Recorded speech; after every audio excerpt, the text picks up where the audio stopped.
Hi, it's Rex in Grand Rapids in the Great White North in the snow. I've been reading recently and talking to a few people, and I've really been kind of bothered by the fact that people seem to me to be really discouraged, almost overwhelmed, disillusioned, despairing. Maybe I've been that from time to time, depending on the source. One of the sources of that, it seems to be, as people talk or as they write, is the moral free fall of American culture in the last several years. The feeling like we're really kind of just driving off the cliff and that we're celebrating irrationality and every immoral perversion you can think of. And we are. That's what's happening in American culture today. That's not the only source of their concern. Sometimes it's the political discourse or what passes for political discourse, the food fights among those who are called political leaders, no matter what side of the aisle and what ideology, but none of them seem to be, you can't trust any of them, really, can you?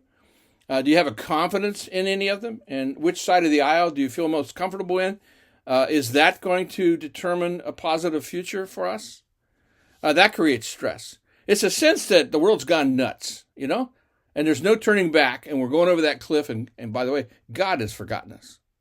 It's made me wonder what the Apostle Paul, the great apostle of the New Testament era, what would he say if he visited today? He traveled the world, the known world in his day. He wrote, we think, 13 books of the New Testament. He was an intellectual, a traveling professor, a clergyman. He was chief of sinners, as he described himself, from being Saul to being converted to be Paul. He had done a lot of bad things in his own life. But he acknowledged the gospel, and he acknowledged Christ, and he acknowledged the forgiveness that God provided him. And he wanted others to know about that. So he traveled to Corinth, and Corinth in that day was a wealthy port city. It was a place where sailors from all over the world came in, very wealthy, and it was about prosperity and pleasure, which, if that doesn't describe American culture today, I don't know what does.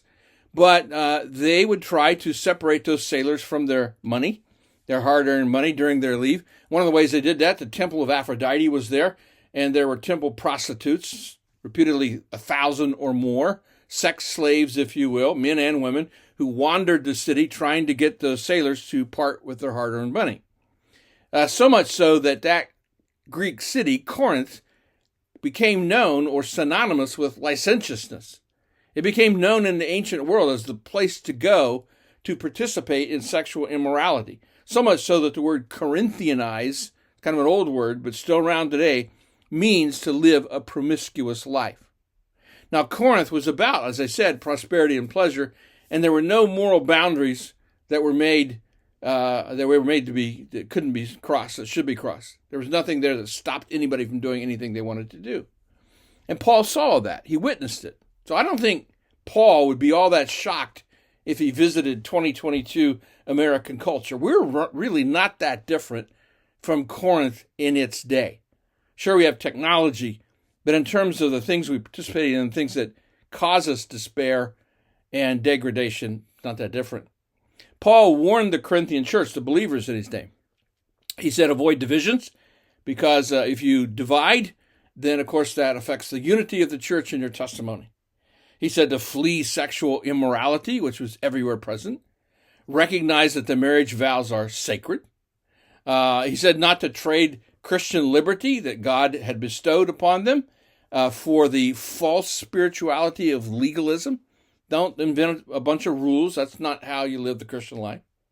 He said to be generous and joyful. Paul, even, there's a long passage about how joyful he was despite the trials he was experiencing and his concern for the Corinthian church.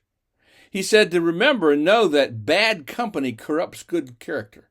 You hang out with the wrong people, sooner or later you're going to do the wrong things. So Paul reminded the Corinthian believers, and therefore us today, that we are treasures, or that is that we have treasures, a treasure in jars of clay. And that treasure is the all-surpassing power from God. And he said this, we are hard-pressed on every side, but not crushed. We're perplexed, but not in despair. We're persecuted, but not abandoned. Struck down, but not destroyed. And then he said, you know what? You're actually ambassadors of reconciliation. You possess the message of reconciliation. You possess a message of hope. And the darker our fallen world gets, the more our light, Christ's light, can shine through us. That should give us hope.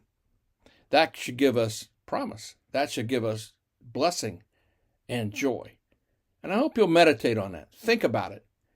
Overcome that sense of despair and disillusion. Christians ought to be optimistic.